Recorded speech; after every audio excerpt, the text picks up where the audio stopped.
right, let's go, people. We recording? Chit. Yeah. Hop right into it.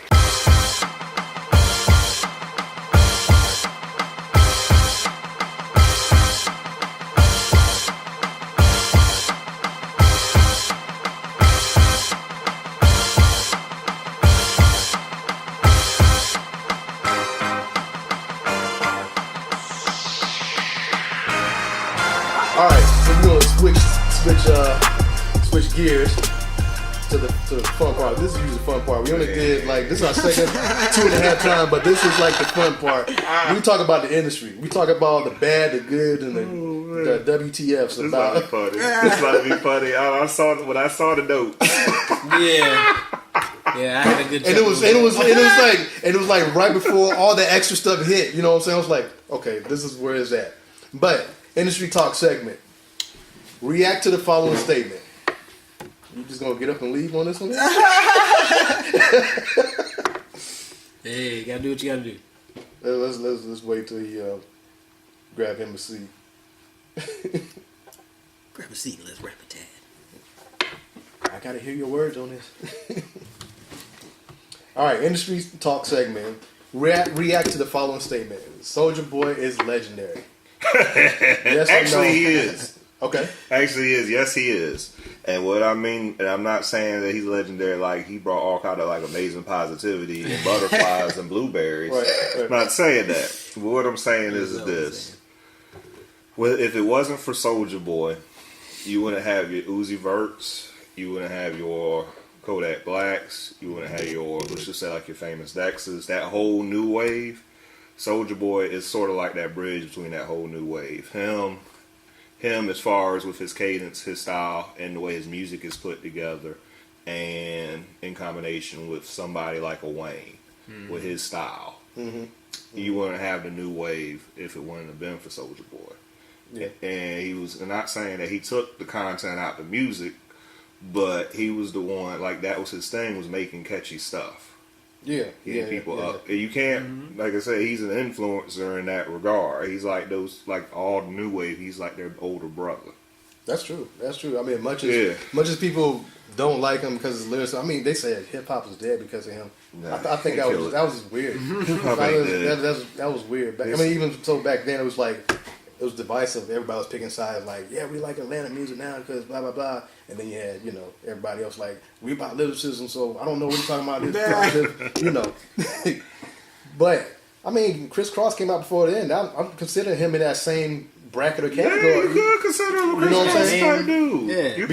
Because at the same time as Chris Cross, you had like the youngsters. You had Shaheem. Those are kiddie acts. Those are kid acts. You know what I'm saying? And they were more lyricism. But I think Soulja Boy is he's legendary. I think he's legendary because I think he set a whole lot of trends that we didn't even notice.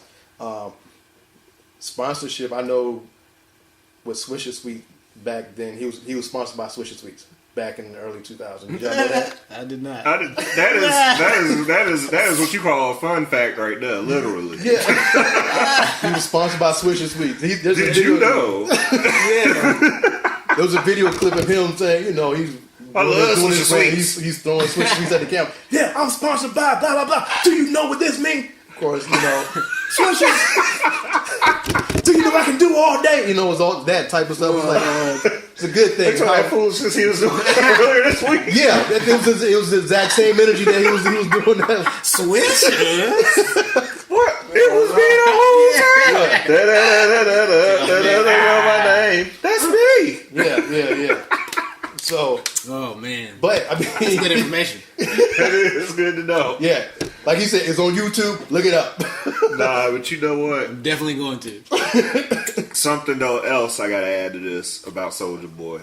Soulja Boy is legendary. Think about it. He was basically one of the first artists who used social media. The first. Yeah, was the first artist to use social media to build his platform. I'm famous. Yeah. You got to give him credit for that. He figured it out. Yeah. Soulja Boy tell him figured that out way before anybody else. Yeah. He was the one who did that. It's like the MySpace era, right? Or like he was always on MySpace, Napster and LimeWire and all that good stuff. No, I don't think he was after that. But yeah, he was on MySpace. He was on MySpace stuff. Mm-hmm. So then YouTube, I think, then he switched over and started doing YouTube stuff. Yeah. Wow. Yeah. Wow. And I mean, he's legendary for producers too, because it shows you that hey, Fruity Loops. Yeah. You can get on with this Fruity Loops. That's the thing that to get me the most, because I remember. Okay, so me and my cousin in Atlanta, he's in the films and stuff like that, and he's one of those guys that loves like northern music. He loves the Wu-Tang and all. I do too. Oh man, but I got a story for y'all. But we was going back and forth and debating because he didn't think I made real beats or whatever. He just didn't take me seriously. He said, time out. What's a real beat? My point exactly. So I forgot where we was going, but this is like downtown Atlanta. We was going down, was it 75, whatever. We're going to our destination, and he was just like, "Man, you don't make no real beats." I'm just like, "What are you talking about?" He said, "Man, look, you ain't got Pro Tools, bro. That's like the industry standard." I was like, "What?" I mean, he said, "Yeah, Pharrell uses it. This person uses it. This person uses it." But you know, I was like, "Fam, you're listening to my beats right now. What you mean it's not real beat?" Well, I mean, you want to get in the game, man. You got to use Pro Tools. Does he know what technically? You could tell for one. You can tell this is somebody that doesn't know how beats are produced for what. Yeah. Oh, yeah. He just looked at some shit on the screen. And it was like, it's on Pro Tools in the corner, and I saw them in this video. This is what you got to use to make beats. And that goes back to what I was saying earlier, when other people who don't do it think we're out of touch with reality. You know what I'm saying? Yeah. I guess he was kind of looking at it because we was debating. He was just going in like, "Bro, that's not even this and that and that." I'm like, I can tell you how I made this. You know what I'm saying? Yeah. Would you want me to write a whole thesis on this thing? You know what I'm saying? So you're listening to it. You about it. I mean, that whole thing. So I mean, back to the original thing. But Soulja Boy is legendary, man. I think, like I say, he set a whole lot of trends. I think the X factor with him was like he was an influencer. He was a kid, and other teenagers seen what he did. Yeah. So it's like a cult following. Yeah. And Lil Yachty, that's not. I think he brought back the whole. He brought back the whole fun factor and like the whole pop rap thing to his whole, or at that time, And he brought the whole sing song thing. He was doing the sing song thing. The whole melody aspect of the dancing part. You know what I'm saying? I can't, between like 1989, if I go through hip hop era, I can't remember no dancers in music.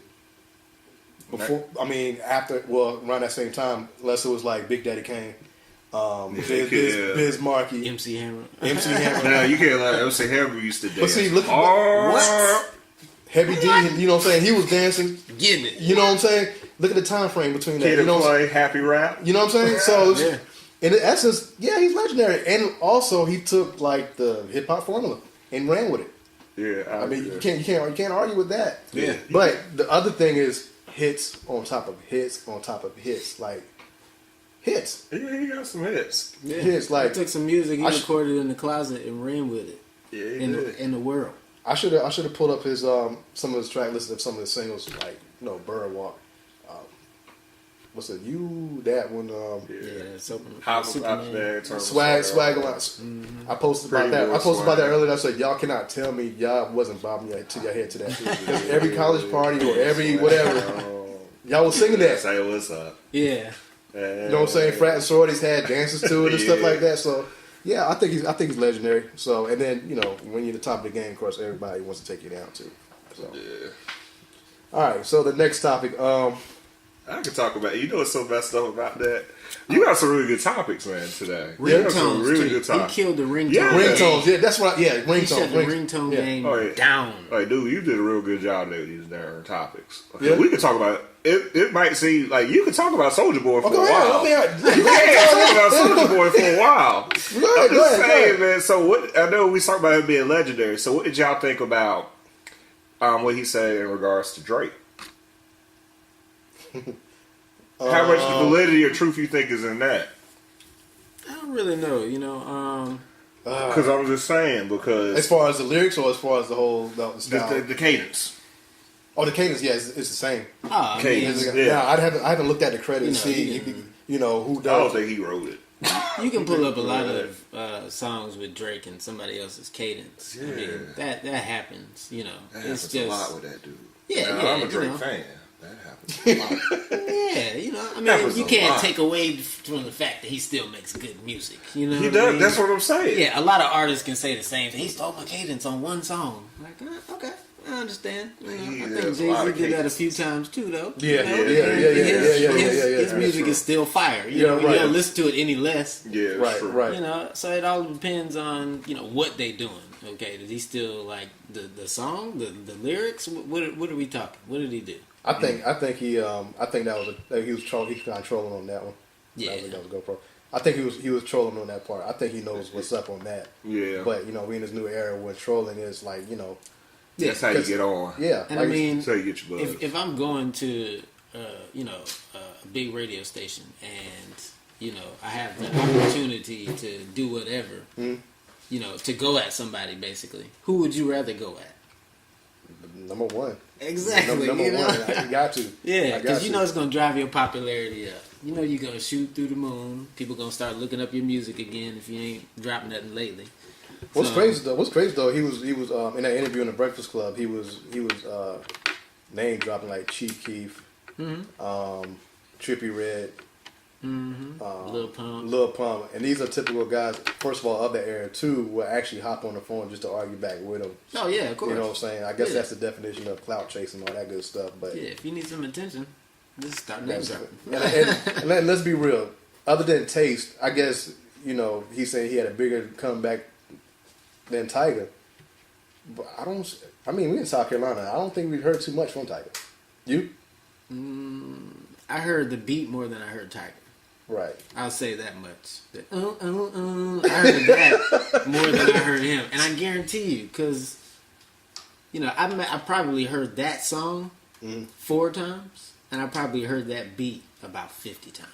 Right. You know what I mean? Right. So I don't know what comeback we're speaking of. I think some people probably heard that song but they didn't know who was on it. Didn't know if it was Tiger that was that was that was the song and whatnot. But I mean, it's dope. I think in my opinion that was a bad person. Artist to go after. I don't know. Yeah. Maybe because he knows it's all rap shit. The whole fact that he lives in California and all that good stuff too is like, okay, I got the up and up on him. Yeah. But and that's what I think. That's what some of these rappers do. They pick specific targets. Oh yeah. I think that some artists he probably wouldn't like. You heard the thing about Casanova. I don't think he would run on Casanova, but with that same energy. Yeah. No. Yeah. Not at all. It all depends on who you going at. Right, but I mean, I think Soulja Boy. He's legendary in that aspect. Now, is he the best artist? Nah. No. He's the best lyricist? Nah. I mean, no. However, I think he's a great entertainer. And I think that's what a lot of like us older, I won't say us older, elder statesmen, they forget that part. They forget the entertaining part because one of the things we like to say is he just bounced across the stage. You know what I'm saying? Or he ain't putting bars together, whatever. But when you do shows, especially of that magnitude, you got to entertain the folks. You got to entertain them. That's true. I think that's a definite aspect that comes in. Yeah, very true. Yeah. Yeah, I mean, he marketed himself well. He had a good team behind him. Yeah. And I think a lot of people just don't want to admit certain things because of his antics. See what I'm saying? How long y'all talk about Soulja Boy? Talk a lot about Soulja Boy. Yeah, I mean, this is a whole lot. That's what I'm saying. Him trying to box Chris Brown. And, they saying Big Soulja ain't from the hood. Like, just a lot of stuff is just him making them Instagram videos with 2 guns and. But you know what? There was one thing I remember. There was one beat that he did, and I gotta bring it back to the producer side. This was one of the hardest beats I ever heard in my life. I never heard a song to it, but y'all know what y'all think y'all might know what I'm talking about. Back in the day, he did a song. Well, he did a video because it wasn't a song, and he kept saying the word bands in the song. He's like bands. YouTube that joint. That beat was hard. Yeah. Yes, indeed. And I was sitting there, I was like, what? Soulja Boy, baby? And my little brother was like, yeah, man, Soulja Boy did that. I was like, damn, that's pretty hard right there. Yeah. And he ain't had no song to it. He was just doing the little Soulja Boy shit. You gotta be doing little stuff like that. Yeah. And he was in front of like a truck, a bus, tour bus. Bands. That's all he did. Whole time, I was like, this is so stupid, but it is so addictive because that beat sounds so good. Right. Man, what else was crazy, man? Like, he was using stock sounds when he was making those beats. Yeah. You realize that? Those are stock sounds. Those are stock. Those are when you first opened, I don't know, it was 6 or whatever back then, FL Studio. Those are the first drums or whatever. Yeah, that is. Sorry, that little hit. Yeah. And over time, those 808s got bigger. You know what I'm saying, or whatever. You know, I guess he learned how to mix too. You know what I'm saying? You can kind of see the DNA in that. But that's the other thing. So I mean, true. He's a true pioneer. Yeah. He's a true pioneer. Oh, the other thing I want to touch on is, so he is just as big as all these other artists, but he's independent. Mm-hmm. You know what I mean? Yeah. He ain't got no big machine behind him. No. And that's the way to go. Yeah. Like, so you can kind of understand why he does those things that he does, and like with no, you know what I'm saying, no stopping. Yeah. You know what I'm saying? Because if he was signed to a major, they probably shut him down. Like, yo, you can't be doing all that on Twitter or blah blah blah, whatever. Yeah. You know what I'm saying? Shut it down. So that's and I think that's a big thing as far as artists goes. Like, you got to decide if you want to go major or whatever. But that's the difference at the end. End of the day, you can do what you want. Yeah. You can actually do what you want. Yeah, so. And I bet most artists wish they had that kind of freedom. Yeah. I mean, if you got beef with such and such, whatever, you can't be on this song, or the label's got a problem with, you can't perform it. Even though it's a hot song, you just can't be on it for alliances purposes or whatever. Yeah, so it's true. You know what I mean? So, so that's one. That's all I got. Yeah. Anything else about Soulja Boy? No, we good, man. We can move on. I was just saying, it was just one of those things. I was like, yeah, you can talk about it for a little while. You know what I'm saying? What you could say. Yeah. Man, Definitely legendary. Yeah. That's what I'm saying, man. The Wouldn't say topic's lyrics, so but important, legendary. man. Right. All right. So the next question is, how much is music really worth to producers and the consumer? How much they're willing to pay for it. Go deeper. That was a short answer. Damn. Problem solved. Podcast over. That might be a true statement, but like, good night. Cut it off. which I mean, really, I don't know, because I can explain it. because there's some people that are like, oh, I want that so bad, but Well, what I mean is this. I think when it comes to a lot of things in life, I think it's all about value, and it's how we perceive things. Mm-hmm. So let's say you have a tooth that needs to be removed from your. Let's just say you got a cavity, right? I can go to the dentist, right? I know the dentist is gonna charge me X amount of money to remove it, or I can go down the street to my cousin and them, and I can have them pull it out for free with pliers. All right. Right? Right? At the end of the day, for some people, there are some people, you got to think about it, at one point in time, people had those options. Yeah. To where they could, you know what I mean? They had the option to where they would seriously think about doing both of those things. It's real life. Yeah, they would seriously think about, like us, we would think about, like, we're going to the dentist. Mm-hmm. But people would think about it. And there might be some people who would just pull a tooth out their head. I can imagine people used to do that back in the day. Yeah, that's what I'm saying. Like, that's a normal thing to do. Yeah. Somebody got a raggedy tooth, whatever, or a cavity. Yeah. And the reason why I say that is sometimes, and I think whenever, especially as producers, when we make music, we only think about music from the value and what we place on it. But we don't always see it from how the consumer is going to see it, or the potential target market is going to see it. Because we make music at the end of the day for people to hear it, and for people to like the music, for them to see value in it, for them to pay for it. Very true. Right? Even with working with the artists that we work with, working on types of songs that we work on. And so those people that we're trying to target, they're going to sit there, they're going to look at what we do, and they're going to look at what somebody else does. It's very similar to, like, for example, a local artist here with Columbia. Mm-hmm. A local artist can be a talented artist, hip hop artist, but they can go have a show at a venue, and a more well known artist with national attention can have a show at a venue. 9 times out of 10, that national artist is going to have more people there. It's not necessarily that their music might be better than that local artist. It's just the fact that because they're more well known, people have perceived value to them, and that's why I say it's about how much you're willing to pay. That's true. Yeah, like local artists, I might pay $5 to go to their show, but if somebody like a Drake was here, hell, I'm gonna pay $200 to go to their show. Right. Yeah, and that's where I break it down like that. Gotcha. I got you. That makes sense. What about you? How much is it worth to you and the consumers? To me, it's worth everything. You never really know what it's worth to the consumers, because, like he was saying, they'd rather go see a big artist as opposed to a local artist. Right. And some of that might come from, well, I know that person. You know, I don't care to see that person blow up to a higher position than what they are in now. Which Crabs is, in a barrel. It's weird, because what I've noticed is when somebody makes it, they celebrate you like crazy. Like, wow, they made it from South Carolina. Oh, wow, that's amazing. Yeah. Right. And then it's like, I'm over here with my album, like, hey, you know, it's good music. You know what I'm saying? I'm trying to make it out, too. They're like, right. You know what I mean? Nah, we'll let you make it out. But you ain't doing what he doing. Yeah. But if I get to that position, then they're going to be like, wow, man, I always supported that guy. He's great. Man, it's good to see SC made it. You know? And it's like, we skipping all the steps here. You know what I mean? Like, the people need support to get there. You know, that's why most people leave, because there's no support. Yeah. You know, I can go to Atlanta and people I barely know are feeling my music and they trying to get me out. You know, and people I know here are like, oh yeah, it's all right. You know, right. I share a post. Why you need me to share a post? It's a click and a click. You know, that's it. But sharing is. But you share some other stuff you want to share. People pick and choose what they want to. Exactly. They make time for what it is they want to make time for. Exactly. And I think that's what I get it. And that's where I was getting at with the value. Okay. You make time for what you can make time for. You're gonna find the money to. You're gonna find. Well, if you really want to do something, you find the money to do it. So think about it. You can have somebody, like I said, like going back to, let's just say you can have somebody that knows. Let's say somebody is dealing with weight issues, overweight, or obese, or whatever. And they know they need to watch their diet, right? Now, you can give this person the option of, well, hey, you know, you may need to eat a little healthier. You put a little bit of fruits and vegetables in there. Yeah. But then you got Popeyes across the street from them. Yeah. Right? They see Popeyes, but down the street, they got the grocery store. They got the vegetables in it.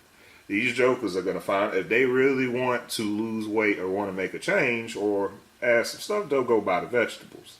You know, eat a little healthier. However, if the Popeyes is right there, they'll go to Popeyes. Yeah. And they're going to find a way to get that $2.99 to get that 2-piece snack on Tuesday. Yeah, I see Popeyes commercials. I don't see grocery store commercials. You don't. Vegetables. You don't. Yeah, you find, and it's just, people find ways to get the stuff they want. Wow. So I'm at, okay, so y'all just gave me a whole lot. Y'all gave me a whole lot. Man, so I'm the same way. So like produce, like it means everything to me. It means, to me, in my opinion, it means nothing to the consumer. And the reason why, because it's kind of, one, music is disposable. Yeah. Two, why would you say music is disposable?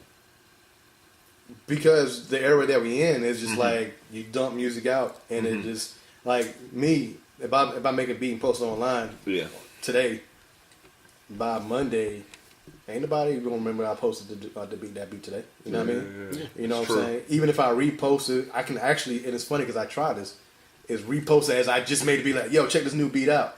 And I get that same, you know what I'm saying, reaction, and I can do it again. Check this new beat out. They don't remember it, you know what I'm saying? So that's why I'm saying, like, it's, you know, it means nothing and it moves too fast, whatever. Yeah. Actually, I got a question on that. Yeah. So, like, with artists, like contemporary artists, like artists that are out now that got a buzz, do you think any of them, in your opinion, do you think they realize that's how the world works, or at least that's how people work nowadays? And maybe that's why they do something. I guess maybe that's why they want to be so involved, at least social media-wise, with stuff to stay relevant when they don't have music out.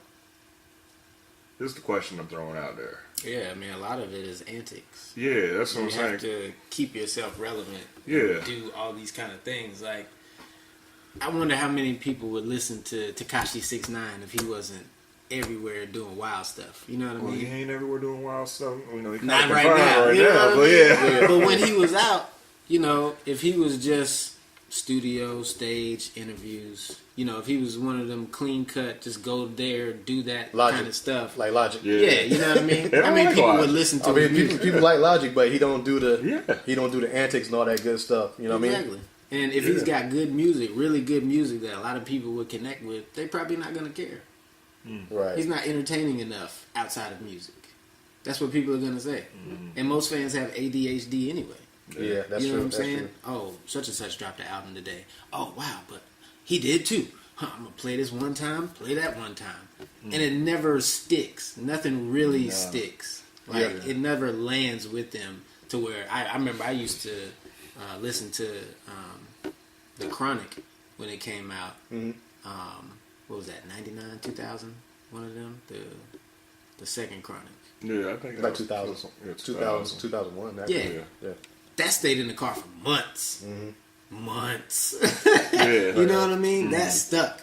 Stuff back then used to stick. Now it's just like so many mixtapes, a few albums, and nobody really has a chance to land music. They're just putting it out and putting it out and putting it out. You get overloaded. Like, one of the things that I've realized, and I was telling a lot of people this, especially like over the past year, it's like sometimes, especially as a producer thinking about the worth of it, music, you get, like you said, you can get overkill with music, with new music. Oh, yeah. And the reason why, because you want to hear what's going on and you want to be in the loop. But heck, like you said, you go on, like I know with me, on Fridays, that's like my new music Fridays. Like, I go on Tidal and I just listen to new music. And it's so funny because I'll listen to stuff, you know, and I'll go, okay, that's cool, you know, whatever. I can see where people would like it. Down the road, people like it's all crazy. But then it's like, heck, that same artist had like 20 other songs that came out between that time I first listened to that project and when everybody's on, and I'm just like, it's just so madness. Yeah. Madness. And like you said, and you got all those little small projects like that. And you really don't, it doesn't really get you a chance to really feel anything or like anything anymore, to actually become a fan of anybody. And I think a lot of it is really just about nowadays with people, it's just wave chasing, cloud chasing.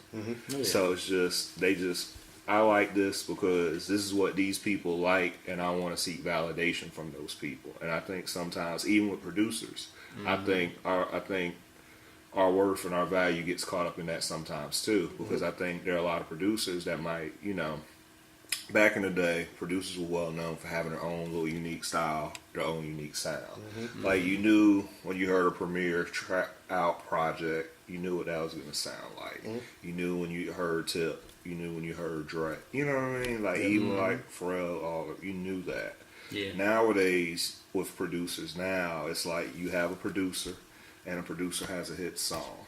And because he has a hit song, a particular sound, not only is his name up there, but everybody wants to work with this producer who had a totally, completely different sound a year ago. Right. Now they want to work with that producer because they got that hot sound now. Yeah. But then on top of it, from a producer's world perspective, all of a sudden producers are switching up, adding or incorporating that style or that sound in to what that hot producer's doing right now. And then when it comes to the VST companies and it comes to the sample companies, all of a sudden, whoever this new, because it doesn't matter who it is, we can put anybody in there, paste this person's name, drum kit, paste this person's name, you know what I mean? Yeah. You use Splice. Yeah. You use Splice too? Yeah. That ruined the game, man. Yeah. It ruined, but for that simple fact right there, you know what I'm saying? And that, it's crazy because if you notice, some producers will put like little disclaimers in the very left-hand corner of there or right-hand, whatever, saying, if you use my sound, you're going to be publishing. Yeah, okay.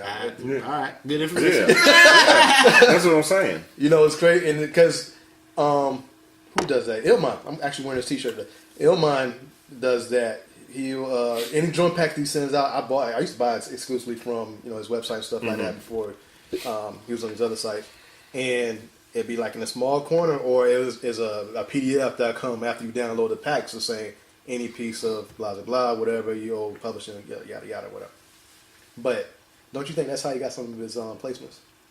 Yeah. Yo, I met him in Atlanta at a what was it? It's like a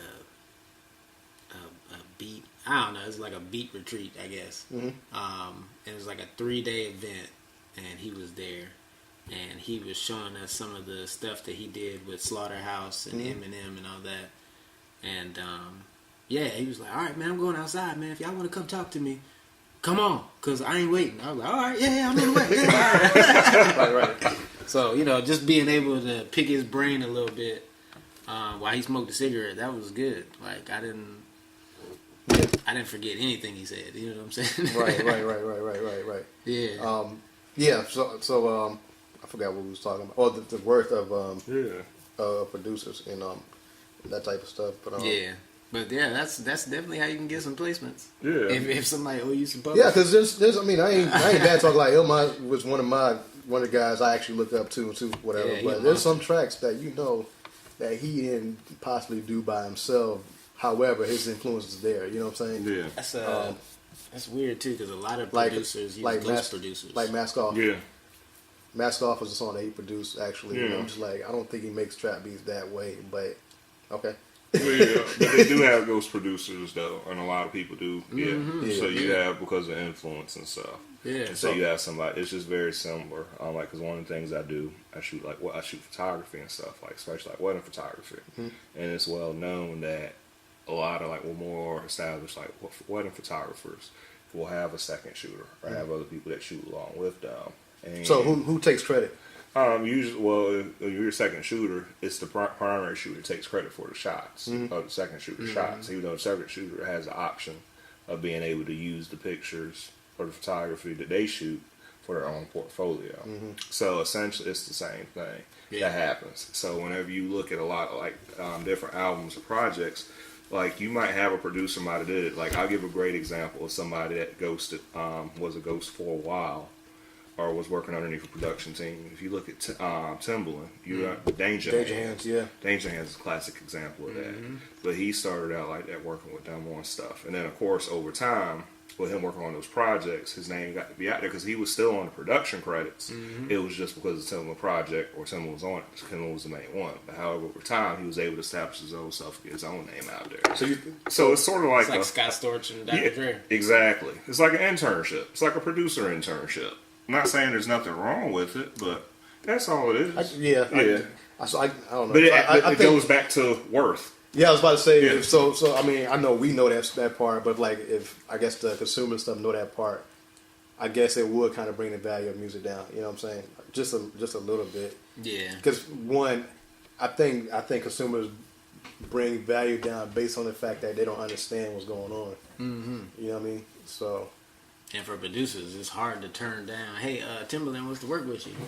Like, what you gonna say, though? Exactly. You know? I got other things to do. Yeah.